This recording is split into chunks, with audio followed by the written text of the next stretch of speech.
pretty much. So I think one of the things that I was taken for is that when people were being interviewed and stuff by the news, and like some of the emotions I think that were coming out of it, right? I was a little, I don't know. I walked outside. I was like, yeah, that was cool. But there was a lot of people that were emotional about it, and so I like to start our conversations there based on kind of what we're going to talk about today. And I know we're all already sharing kind of what of our experiences were, but I got to ask, I mean, was anybody here kind of emotionally taken by the entire event? Brenda Greyhouse is out in California. She's like, I don't even know what you guys are talking about. Right? You're muted, dear. You're muted. You're muted. Hey, Rodney, do you have the AI thing on? I'm pretty sure you're recording, but.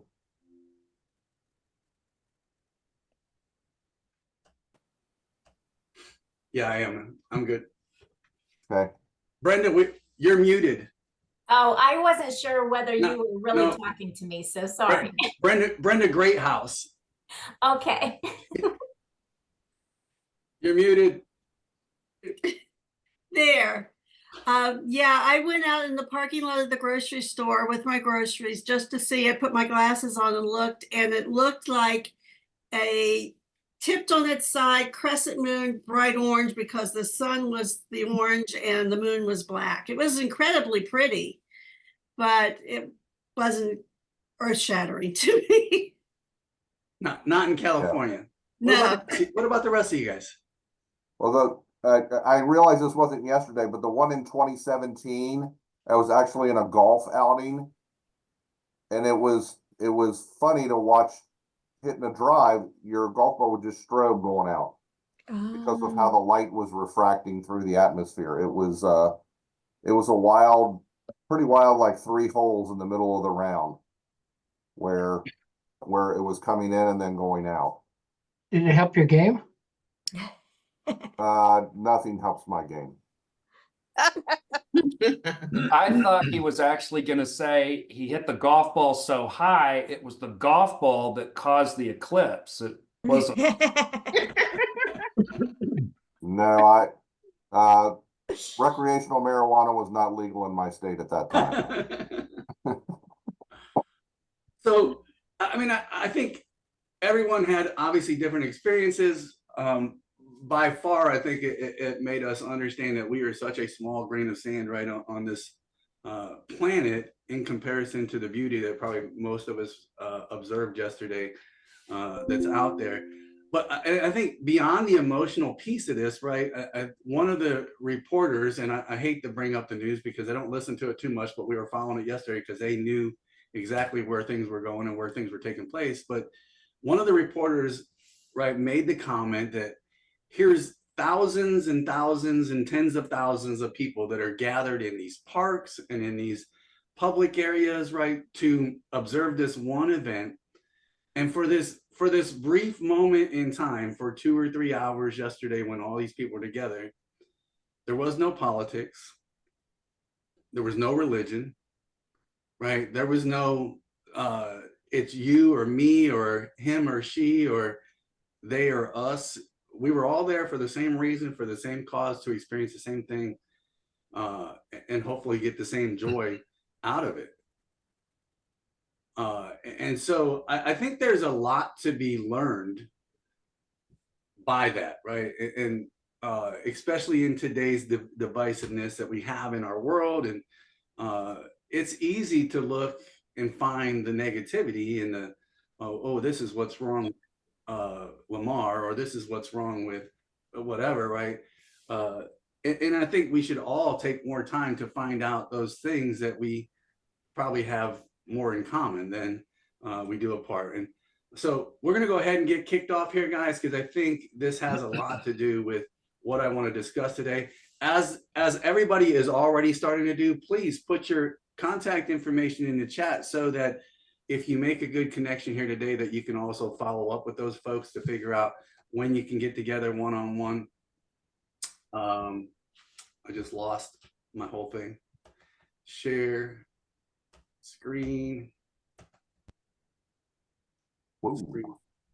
I'm getting there. There we go. There we go. So if this is your first time with us, or maybe you haven't been added to the invite list yet, please shoot me an email at ccinfo@addictedtoconnecting.com. I'd be happy to add you to the invite list so you can get what the upcoming topics are well in advance. And then by all means, let's get the traffic going. www.addictedtoconnecting.com, and get people going to the website. You can always go there and look at the past episodes and view the past episodes, get connected to the YouTube channel, and continue to see what's going on Coffee Connect.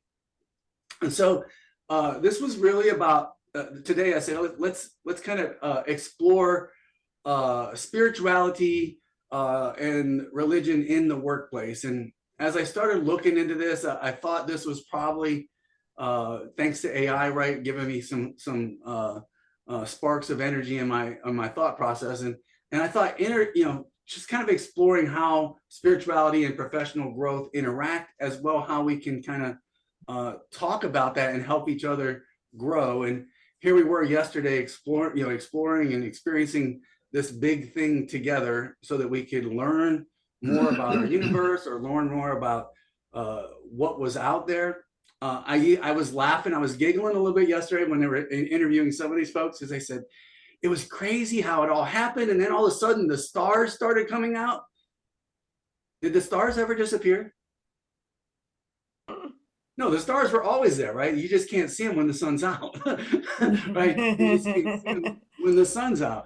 But when the moon does come into play, right, then all of a sudden you can see, or when darkness comes into play, now all of a sudden you can see all the other celestial beings that are out there. And so, guys, often we're so focused, I think, in our work lives, in our daily lives, right, on all the light that is around us, that we fail to recognize the beauty in others that are around us as well. And sometimes we just got to cast a shadow over it a little bit and go, oh my goodness, right? Deb is really shining and she's got some amazing things happening. Or Dave is really doing some incredible things with his clients and stuff. And there's other stars out there that are shining, right? And we have to be the promoters of how we can facilitate those conversations and really help others around us facilitate those conversations too. And so we're going to jump right into a breakout room this morning. And I want to have you guys, one, take a few minutes and introduce yourselves if you don't know people that are in the room, but then talk about how can we collectively as leaders in this world, right? And we're all leaders. How can we create an inclusive environment that respects the diversity of our religious beliefs or anything else that that is not common amongst us, right? Stopping to share, screenshot that if you need to. Dave was And I even went mid-conversation. long. Cut him off. I even went long. It went 12 minutes, right? We were in a conversation too. So, I mean, this goes back to this whole thing, like somewhere along the line, God decided, hey, I'm going to create something that's real inclusive, that's going to bring everybody together, right? And I'm going to throw the moon in front of the sun for a day and see what happens, right? That's literally what happened, right? and so what are some, I'm curious, I mean, what are some of the ideas or thoughts you guys had behind whether this is a good thing to bring people together and openly discuss beliefs and practices, or is it bad, or what can we get out of it, right? Floor is open.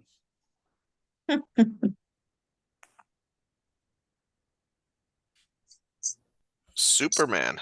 I would say that the big thing that came out of our group is that as long as like certain activities, right? Like, when we dedicate a month or a certain event or something like that to be inclusive, as long as it's fun and as long as it's educational and doesn't become divisive, it's great.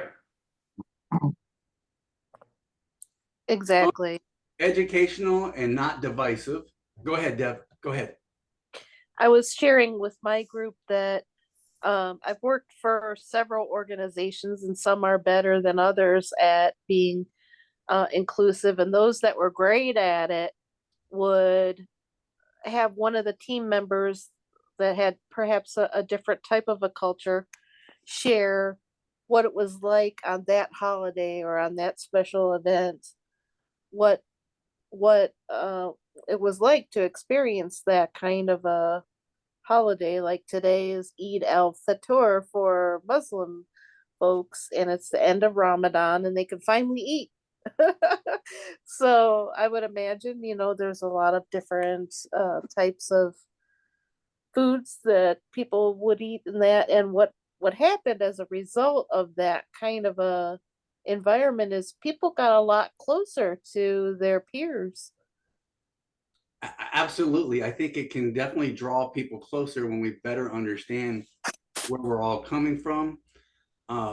Jennifer brought up the fact that it's not just the religious side of this, right? But the cultural side is so important, right? And who doesn't like to eat, right? I mean, I love food, right? And I love learning what other people are eating, right? And those of us that live in Cincinnati, we are you don't even know how blessed we are to have a place like Jungle Jim's, right? And everyone's like, what's Jungle Jim's, right? It's this big cultural market, right? It's like twice the size of a Sam's Club and stuff, right? And it's got food from just about anywhere you can find food from, right? Including fresh produce and all this stuff, right?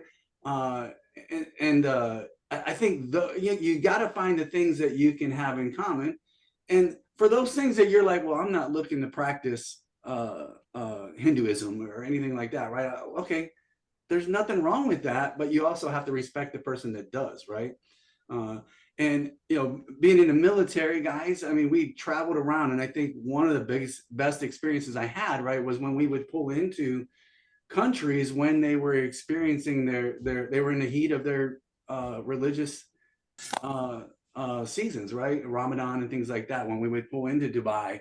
And Deb mentioned about Ramadan, and we see like such a small glimpse of that because it's not entirety in our it's not totality, right? It's not totality in our country. Whereas when you pull in, when you fly into Dubai or you fly into the Middle East somewhere, right, and Ramadan is happening, right, everyone is practicing it, and you're the oddball out, right? And you got to figure out, how do I get through this and respect them for what they are here for, right, in their country and what they want to do, and learn from it as much as possible, right?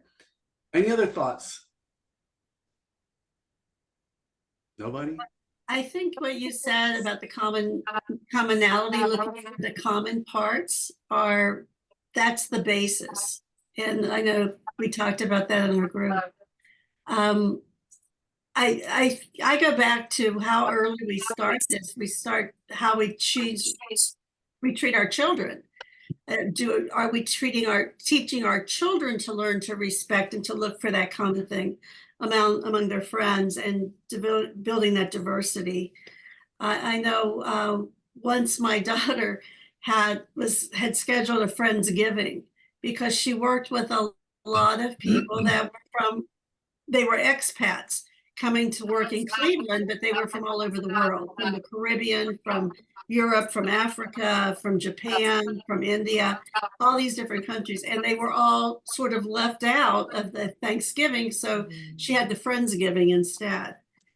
And she blew a fuse on her street. The transformer had no electric. So she moved the whole thing in an hour to my house, which was kind of nerve-wracking, but we did it. But what I learned from that dinner, where everybody brought a food that they used for their religious custom, that they used to celebrate. So we had Indian food and Caribbean food, the best jerk chicken I've ever had in my life, and just all these different things. And they just sat around the table. There were about 15 of them.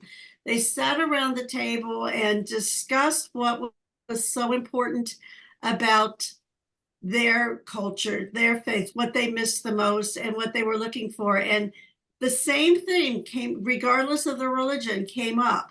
It was all about the love, family, how integral it was to their culture to have that base, whether it was they were from the Mideast. We actually had somebody there from UAE. and or from India or from Japan. It didn't matter.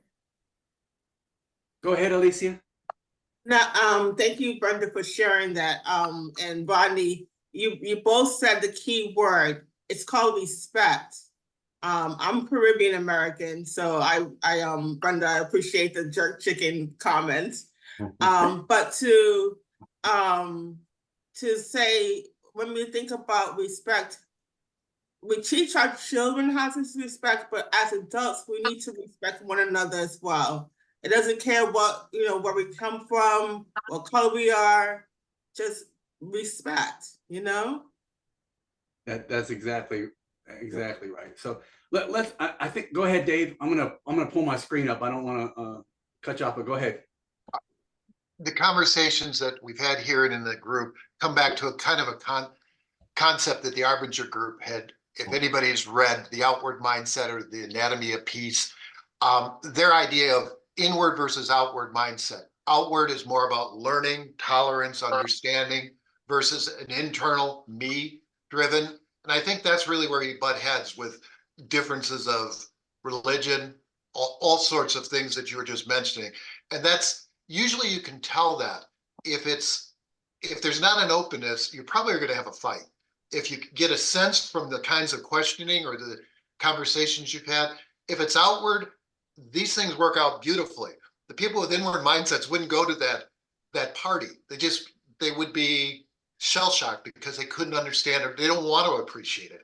That's where I look at the people that are around you. Are they open or inward mindsets?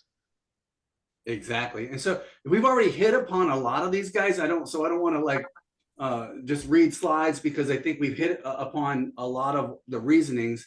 One of the things is to help educate and build that cultural competence. Another thing is maybe to even produce advocators, right, for other cultures and other individuals within your organization. In doing some research for this, came across a Harvard business study that this gentleman who was from the Middle East somewhere, he was a business consultant on culture, right? How to build a good culture. And I guess he walked into a company one day, and obviously he's the dark-skinned gentleman. He's got a turban on, and actually one of the young ladies at the front desk or whatever made a comment to him about, I hope you're not here to invoke your religion upon all of us. Whoa. And a lot of us would be like, whoa, right? I mean, I heard it from someone, right? And I think that's really forward, right, of someone to become to come out that way. But obviously, this gentleman, being a professional, really just brought out the idea that he was there to not invoke his religion, but to invoke how he feels everyone should be open to talking about everything, including religion that maybe they're not used to being around, right? And it was the same young lady, after his whole ordeal of being there for 3 days with the company, that came back up to him, thanked him, right, for all of the wisdom that he basically had bestowed upon him, because she was one of those people that was like, well, Dave is not like me, so I don't want to be like Dave, and I don't want to know what Dave is about because it's scary, right? I mean, that was the general thought behind it all, right? And but guys, we've got to be able to create those environments, and in fact, hopefully promote other advocators to do the same along the way. Safe spaces sometimes are hard to come by. I think Coffee Connect is one of them that we all love, and that's why we come here to just speak humbly about our experiences and openly about things.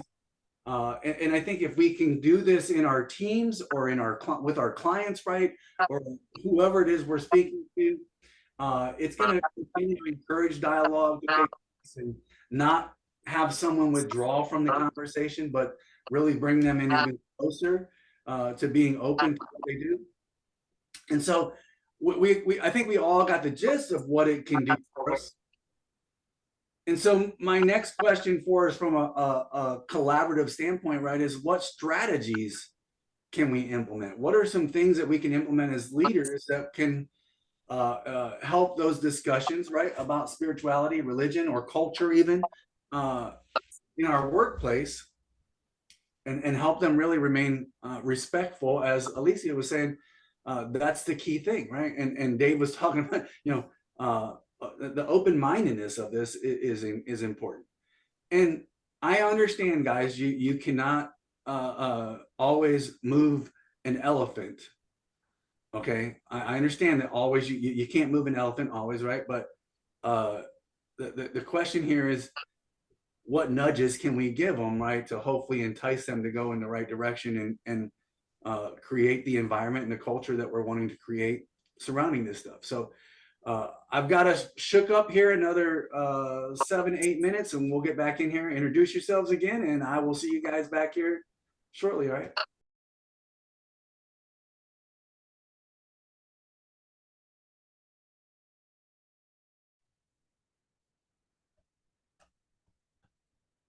So Joe just shared a quick story about a gentleman who came from China and had made comments. I don't have the whole story, Joe, but decided they were going out to buy some Christmas gifts. And the conversation was, well, I didn't know you were Christian. You're from China. Well, we're not, but we adopted some things, right? Yeah, what he basically shared was that it was awkward when his kids went back from like Christmas break, and other kids would ask, like, well, what did you get for Christmas? Well, we don't celebrate Christmas. So what they did was they picked up the secular part of Christmas where they exchanged gifts, but they weren't really Christian at all, but they exchanged gifts at the holiday. So that was kind of a reverse way of how they picked up something, from the culture here. So Deb had ended it with something. How many of you guys have ever sat in like a training lesson and you're like, I don't know how much I'm going to get out of this, but I'll take the best and I'll leave the rest. Anybody ever heard that phrase, right? And that's essentially what this family has done, right? They're like, I'm gonna take what I feel is the best for my family, right? And I don't have to worry about the rest of it, right? And it helps my children adapt and adopt and kind of learn a little bit more about other societies around them as well. Hopefully other societies will give my children an opportunity to share what they've done, right? And so because we're short on time, I want to kind of wrap this up. I mean, I think, Mary said, hey, this is definitely a problem within corporate America, right? That we don't encourage a lot of these conversations. And I don't know if we're ever going to answer the question, but today was about having a conversation about it and see, are there things that we feel like that can be done, or things that can be embraced from outside, right? As leaders that we can hopefully influence or whatever, right? So am I sharing the right screen? Somebody give me a thumbs up. Yeah, sure. There we go. So so we can wrap this up here. A couple things, right? As we're doing this, we want to find common ground. I think we've mentioned that already. We also have to have an understanding that not everyone, right, is going to be like, yeah, this is great stuff. I think there's going to be some people that are uncomfortable discussing some of those beliefs, and maybe it's because of the legalities, maybe it's because they don't believe that this is something that is their duty to do or anything like that. Whatever the reason, we just have to understand and have sensitivity to that, right? Everything that we invoke, right, if it's a conversation in Coffee Connect or at our jobs or with our teams, should be approached that it is a voluntary participation when it comes to this. And Mary, hopefully this is giving you some ideas on how to maybe create some opportunities, right?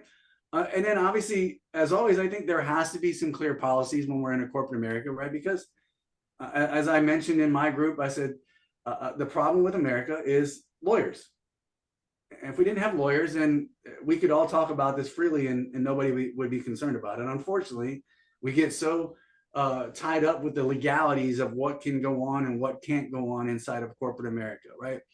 There has been nothing more pleasing to me, guys, in the last 7 years than to be an independent contractor that is able to hire and train and develop other independent contractors in my industry. You know why? Because I don't fall under the same realms of interviewing people and things like that. Right. I'm going to be honest, there's something to be said for that. I think that corporate America is missing out on when they're really truly trying to find the best and the brightest and the people that they can work with the most. Right. I don't think we're ever going to solve the problem here in Coffee Connect, but hopefully you guys had some good conversations today. Maybe it even made you think a little bit about some things. But I'm going to end with the fact that, you know, again, going back to yesterday, we had this miraculous event that took place, and I laugh again. I laugh because people make it sound like a solar eclipse only happens once every 100 years. You know, next year you can go see a solar eclipse. It just won't be here.